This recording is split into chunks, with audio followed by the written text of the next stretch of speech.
આકાશવાણી ભુજ સમાચાર કલ્પના શાહ વાંચે છે. નમસ્કાર. પ્રધાનમંત્રી નરેન્દ્ર મોદી 9મી જાન્યુઆરીએ ગાંધીનગરના હેલીપેડ ગ્રાઉન્ડ ખાતે વાયબ્રન્ટ ગુજરાત ગ્લોબલ ટ્રેડ શોને ખુલ્લો મૂકશે અને 10મી જાન્યુઆરીએ મહાત્મા મંદિર ખાતે 10મી વાયબ્રન્ટ ગુજરાત વૈશ્વિક પરિષદનું ઉદઘાટન કરશે. ગાંધીનગરમાં પત્રકાર પરિષદને સંબોધતા ઉદ્યોગ મંત્રી બળવંતસિંહ રાજપૂતે કહ્યું, વાયબ્રન્ટ ગુજરાત પરિષદ થકી આજે ગુજરાત ભૌગોલિક સ્થિતિએ નાનું હોવા છતાં દેશની કુલ નિકાસમાં 33% હિસ્સો ધરાવે છે.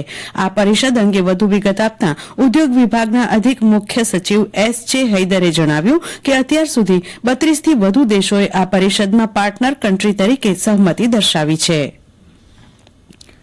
કેન્દ્રીય ગૃહમંત્રી અમિત શાહે નવી દિલ્હીમાં તુવેર દાળનું ઉત્પાદન કરતા ખેડૂતોની નોંધણી, ખરીદી અને ચૂકવણી માટે નાફેડ અને NCCF દ્વારા વિકસિત પોર્ટલનો શુભારંભ કરાવ્યો. શ્રી શાહે કઠોળમાં આત્મનિર્ભરતા પર આયોજિત રાષ્ટ્રીય પરિસંવાદમાં સંબોધન કર્યું હતું. તેમણે જણાવ્યું હતું કે આ શરૂઆત સાથે આગામી દિવસોમાં ખેડૂતોની સમૃદ્ધિ, કઠોળના ઉત્પાદનમાં દેશની આત્મનિર્ભરતા અને પોષણ અભિયાનો મજબૂત થશે. આ સાથે પાકની પેટર્ન બદલાવવાની ઝુંબેશને વેગ મળશે અને જમીન સુધારણા, જળ સંરક્ષણના ક્ષેત્રોમાં પણ પરિવર્તન આવશે. કેન્દ્રીય કેબિનેટે ગઈકાલે વિવિધ પ્રસ્તાવોને મંજૂરી આપી છે. અયોધ્યા હવાઈ મથક આંતરરાષ્ટ્રીય હવાઈ મથક જાહેર કરવા અને તેને મહર્ષિ વાલ્મીકી એરપોર્ટ અયોધ્યાધામ નામ આપવાના પ્રસ્તાવને સરકારે મંજૂરી આપી દીધી છે. અયોધ્યાને વૈશ્વિક તીર્થસ્થાન તરીકે વિકસાવવા તેમજ વિદેશી યાત્રાળુઓ અને પ્રવાસીઓ માટે અયોધ્યા હવાઈ મથક આંતરરાષ્ટ્રીય દરજ્જો આપવામાં આવ્યો છે. આ હવાઈ મથકનું નામ રામાયણની રચના કરનાર સંત મહર્ષિ વાલ્મીકીને એક શ્રદ્ધાંજલિ છે. આ ઉપરાંત પેટ્રોલિયમ અને કુદરતી ગેસ મંત્રાલય અને ગયાનાના પ્રાકૃતિક સંસાધન મંત્રાલય વચ્ચે હાઇડ્રોકાર્બન ક્ષેત્રે સહકાર પર હસ્તાક્ષર કરાયેલા સમજૂતી પત્રને પણ કેન્દ્રીય કેબિનેટે મંજૂરી આપી હતી. આ MOU વોટર કાર્બન ક્ષેત્રની સમગ્ર મૂલ્ય શૃંખલાને આવરી લે છે. સરકારે લગભગ 4,800 કરોડ રૂપિયાની પૃથ્વી વિજ્ઞાન યોજનાને મંજૂરી આપી છે.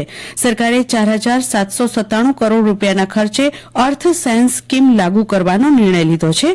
આ યોજનામાં 5 ચાલુ યોજનાઓનો સમાવેશ કરવામાં આવશે, જેમાં વાતાવરણ અને આબોહવા સંશોધન, મોડેલિંગ ઓબ્ઝર્વિંગ સિસ્ટમ અને સેવાઓ, મહાસાગર સેવાઓ, મોડેલિંગ એપ્લિકેશન્સ, સંસાધનો અને ટેકનોલોજી, ધ્રુવીય વિજ્ઞાન અને ક્રાયોસ્ફિયર સંશોધન, સિસ્મોલોજી અને જીઓ સાયન્સ અને સંશોધન, શિક્ષણ, તાલીમ અને આઉટરીચનો સમાવેશ થાય છે.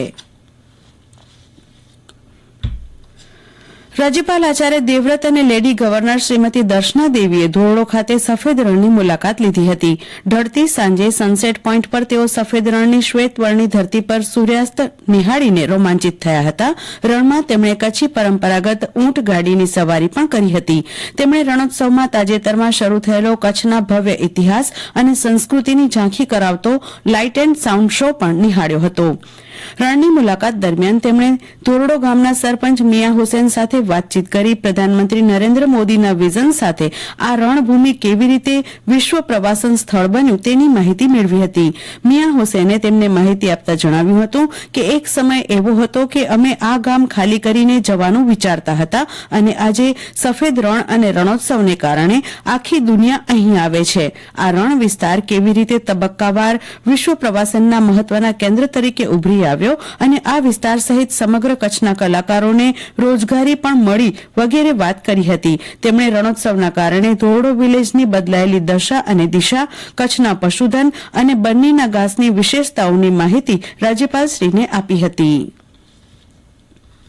ઊંટડીના દૂધને તેના સ્વાસ્થ્ય લાભોને ધ્યાનમાં રાખીને ચાંદ્રાણી સ્થિત સરહદ ડેરીના કેટલ ફીડ પ્લાન્ટ ખાતે રાજસ્થાન રાજ્ય બીજ અને ઓર્ગેનિક સર્ટિફિકેશન એજન્સી દ્વારા રૂબરૂ કેમલ મિલ્ક ઓર્ગેનિક તરીકેનું પ્રમાણિત સર્ટિફિકેટ અમૂલ GCMMFના વાઇસ ચેરમેન તથા સરહદ ડેરીના ચેરમેન વલમજીભાઈ હુંબલને આપવામાં આવ્યું, જે સમગ્ર દેશમાં પ્રથમ વખત કચ્છની સરહદ ડેરીને મળ્યું છે, જે સમગ્ર કચ્છ માટે ગૌરવપૂર્ણ ઘટના ગણી શકાય. ભારતીય મહિલા ટીમે ઓસ્ટ્રેલિયાની મહિલા ટીમને પ્રથમ T20 મેચમાં 9 વિકેટે હરાવી વિજયી પ્રારંભ કર્યો છે. નવી મુંબઈ ખાતે પ્રથમ મેચમાં ઓસ્ટ્રેલિયાનો દાવ 141 રનમાં પૂરો થયો હતો, જેના જવાબમાં ભારતીય ટીમે 1 વિકેટ ગુમાવી 145 રન કરી મેચ જીતી લીધી હતી. અને આ સાથે સમાચાર બુલેટિન પૂરું થયું. નમસ્કાર.